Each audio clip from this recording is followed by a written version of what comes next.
Getting ready? Yeah. Okay. This is a plant that's known all over the African diaspora. Look at its beautiful yellow flower down here, right? Beautiful yellow flower. And here is its beautiful orange fruit. Okay? This fruit, little children go hunting for this fruit and they eat that red stuff, those red seeds. They suck the red off of the seeds. And the elders call this lizard food here in the Caribbean. And we could never figure out why it was called lizard food, right? It's not eaten by lizards. Then some of our academics noticed that out in West Africa, it has similar names. In Hausa, right, and a language of Nigeria, it's called the food of the toad. Yeah, down in the people down in Senegal and Gambia, right, might call it the food of the serpent, right? And so our ancestors remember it as the food of the lizard, another reptile, right? Well, the first thing that somebody will tell you about this plant is that it's bitter, very bitter, right? You make a tea from it, and every year at the end of summer, your grandma, your grandpa, your mom calls you all, children, come on, and they give you a dose of this bitter stuff, right, to clean you out before you go back to school. And they'll do that at the end of the semester as well. So that's the time you run and hide, right? So everybody remembers being dosed with this. Right? And as a medicinal plant, it's known to control diabetes, right?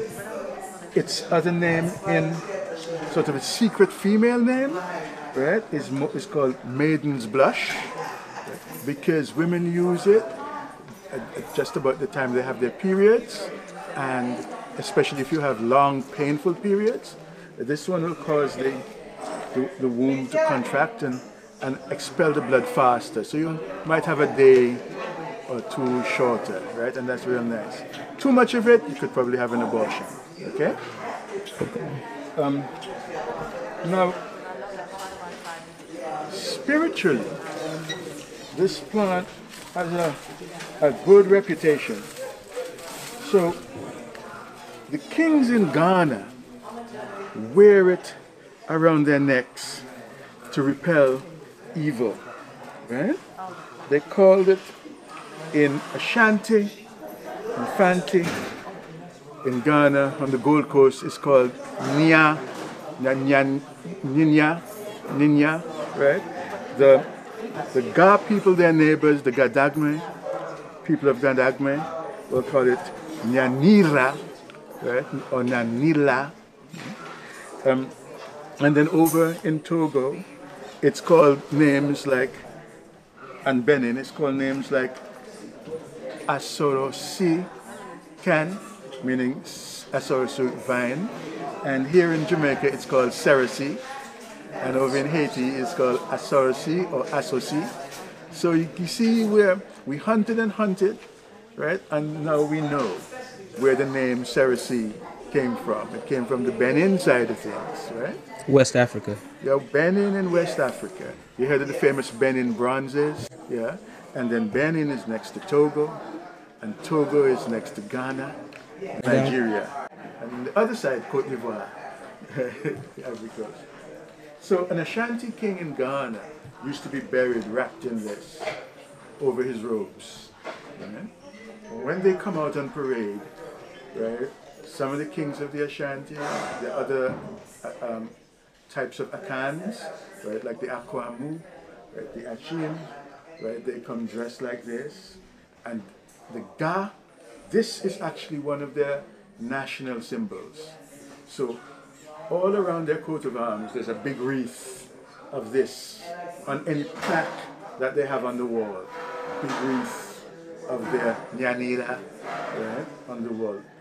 It used to be that only royals wore it, but now it's trickled down, and especially among the Ga, you will see men, women, children wearing it. And here it is, growing. right here in Jamaica, right outside the Maroons school, right, the Motown school, elementary school. In the Caribbean, you can use it for spiritual baths, right? You're feeling ill, you can use it for a refreshing bath. But I can tell you a story. My friend's cousin was a really rude little kid. He was always getting into trouble. And one day, his granny turned up to take things in her own hands, right? She came with a big bunch of this stuff, this cerasee bush, which is sometimes called karaili, the Indian name, right? Or bitter melon, an English name, or margosa, French name. So she came with a lot of this, and she made a bath, and she put that bath in the gateway of the house, the front gate, right? And she says, right, I'm going to wash that evil out of you. And she stripped the little kid naked, put him in that bath, rubbed the leaves till the water was green, and she washed him from head to toe, using a bunch of this, you know, as the sponge. She sponged him from head to toe, head to toe. So my friend, who's a girl, she was looking on and is thinking, why is he getting all the special treatment? I want some of that too, you know? That Granny had it in mind to get the evil out of him. Right? But he ended up in jail anyway. So maybe it didn't work.